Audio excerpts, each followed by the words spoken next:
তোর নাম কি? নয়ন। আর তোমার নাম? অভদ্র কাউকে আমি আমার পরিচয় দেই। অভদ্রতার কি করলাম? অপরিচিত কাউকে না আপনি বলে সম্বোধন করা মানুষের ন্যূনতম ঘটনা, যেটা আপনার নেই। কনসেন্ট্রেশন কই তোর? নিউ একজন আসছে, ভর্তি হবে। ও ছোটবেলা থেকেই অনেক ভালো ক্রিকেট খেলে। আমাদেরও ইচ্ছে ও বড় হয়ে ভালো ক্রিকেটার হবে। কি নাম তোর? স্যার আমার নাম নয়ন। আর তোমার বোনের নাম? নিঝোক। না তো তাহলে আমার সাথে কোনো কিছু জানার চরম ইচ্ছা থাকলে সেটা জানা হয়েই যায়। আপনি চালাকি করে জেনেছেন। চালাক মানুষ আমার একদম পছন্দ। আমি তো জানতাম মেডিকেলের লোকজন অনেক বুদ্ধিমান হয়, ওকাও হয়, এটা কিন্তু জানা ছিল না। আমি বলেছি চালাক মানুষ আমার পছন্দ না। আমি বউকে সেটা তো একবারও আপনাকে বলিনি। সব জোচ্চুরি কথা বাদ দিয়ে না ভালো হয়ে যান। যেটা করতে এসেছিলেন সেটা মন দিয়ে করেন। আমি যা করি মন দিয়ে করি। হোক সেটা ক্রিকেট কিংবা তুমি। কাল থেকে প্র্যাকটিস আসতে হবে। বাহ, আমি তো জানতাম তোর বোলিং দেখলে এমনি উনি নিয়ে যাবে। চল।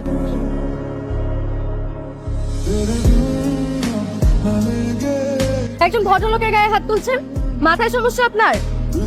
দেখে আমার পছন্দ, যেতে দিন ওনাকে। আপনার কি কোনো কাজকর্ম নেই? আপনি এখানে কি করছেন? কাজই তো করছি, তোমাকে বলছি না আমি যা করি মন থেকে করি। আপনার মন কি মেয়ে দেখলেই প্রেমে পড়ে যায় নাকি? মেয়ে মানুষ দেখলে প্রেমে পড়ে না, তোমাকে দেখে প্রেমে পড়ে গেছে।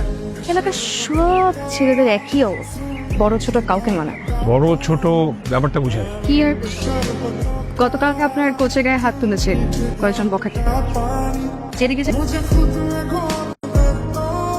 যেই মানুষটাকে হাত তুলছোস সেই নিষেধ করছে দেখে কিছু করতেছে। আর 10টা চেলা পারলে অনুয়া যায় না, অনু তুলে বুকের পাটা লাগে। আমার বাবার সমান, বাবার সম্মান কেমন রক্ষা করতে হয় খুব ভালো মতো আমার জানা আছে।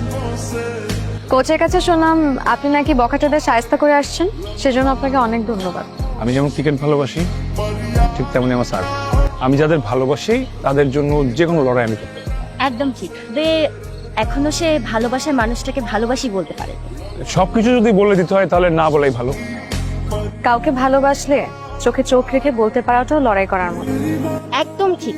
কি নাম তোমার? লামি। কোথাও কি যাচ্ছ? লাইব্রেরিতে যাচ্ছিলাম। আপনি যাবেন নাকি আমাদের সাথে?